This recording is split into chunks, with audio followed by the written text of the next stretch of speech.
Valentine's cake design idea para sa inyo. Hello mga kabakes! At ngayong araw na ito ay ibabahagi ko nga sa inyo itong dalawang disenyo para sa Valentine's Day. So ito ay mini cakes at ang size nito is 4x4 and 4x3. So tara, simulan na natin. At dito nga ay meron na akong nakahanda na cake at ang size nito is 4x4. At ito yung ilalagay ko doon sa acetate box. So meron din ako ditong silicone brush kasi maglalagay tayo ng texture dito sa body ng cake natin. So nagsimula muna ako dito sa side ng cake natin, simula sa baba hanggang sa itaas. So parang ini-scrape ko nga lang itong silicone brush para magkaroon tayo ng ganitong texture. At sunod naman ay magpapipe ako ng aking white frosting border dito sa top ng cake ko sa pinaka-edge ng cake natin. So yung pastry tip na ito mga kabakes, ilalagay ko na lang sa comment section yung itsura niya kasi wala talagang number na nakalagay kaya hindi ko alam kung anong number or tawag sa pastry tip na to. Plain at white frosting nga lang yung ginamit ko sa pag-pipe ng borders natin dito sa itaas. At sunod naman mga kabakes, gagamit ako nitong light pink color na frosting at magpapipe ako ng mga small rosettes dito sa pinape natin na white borders kanina. At naglagay lang ako ng kaunting space bago ako magpipe ulit ng rosette. So ayan mga kabakes, sunod naman magpapipe naman tayo ng small rosette naman pero mas darker shade color naman ng pink color frosting. At dito mga kabakes ay nagpapipe na ako at medyo smaller size to kaysa doon sa unang pinape natin na light pink color ng rosette. So bali magiging tatlo to.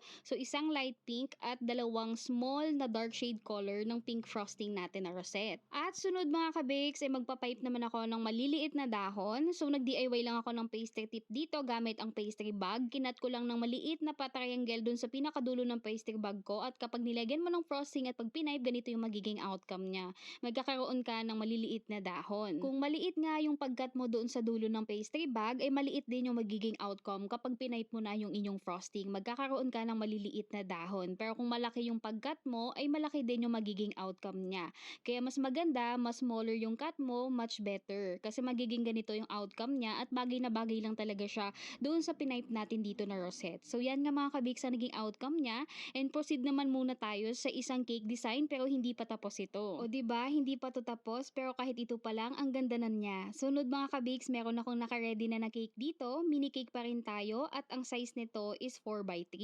Meron na tayong ginamit dito na cake board at tong cake board na to ay kasama nga ito doon sa box na binili ko na merong window kaya kitang-kita mo talaga yung cake sa loob ng box. At dito gumamit lang ulit ako ng silicone brush para magkaroon tayo ng ganitong texture. And for this cake design mga kabakes, very simple pa din ito. Magpapipe lang din tayo dito ng rosette. So dito naman siya sa side ng body ng cake natin.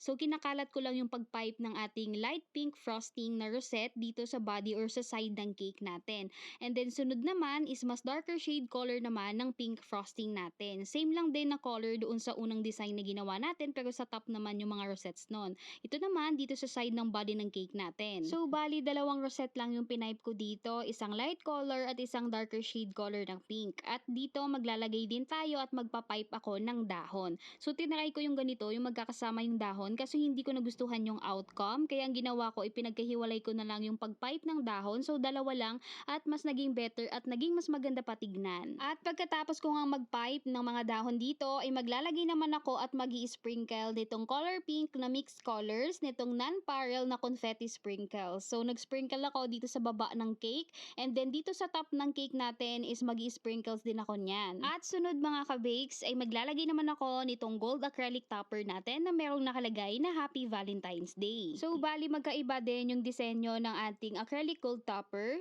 Yung isa naman tinusok ko sa top ng cake, yung isa pinutol ko yung stick at idinikit ko nga dito sa front ng cake natin. At dito sa cake na to, nagdagdag na lang din ako at nag-sprinkle ako nitong 2mm na white dragees. At ito na mga kabakes ang naging outcome ng ating Valentine's cake design idea for mini cakes. At tignan nyo naman mga kabakes yung ating cake design. Napakasimple lang pero ang elegante niyang tignan. Lalong-lalo na kapag nasa loob na ito ng ating packaging. So itong cake na to ilalagay natin doon sa acetate box. At ito naman mga kabakes yung naging outcome ng isa pa nating disenyo for mini cakes for Valentine's Day. Napakasimple lang din ito pero tignan nyo naman yung naging outcome niya.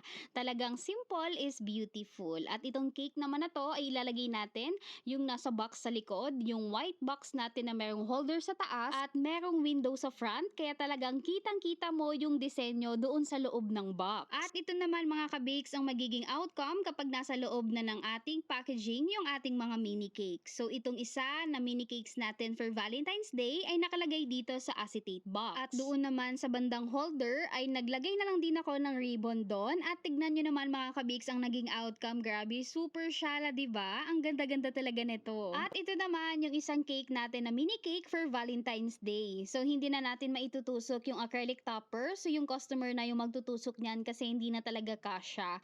So ayan yung packaging ng isang cake natin. Nakalagay din siya sa white cake box na merong holder at merong window sa front. Kaya kitang-kita mo talaga yung cake mula sa labas. At yun lang mga kabiks for today's video para sa ating Valentine's cake design ideas. And for more cake decorating videos, tutorials ay i-follow nyo lamang ako dito sa aking Facebook page, YouTube channel at sa aking TikTok account.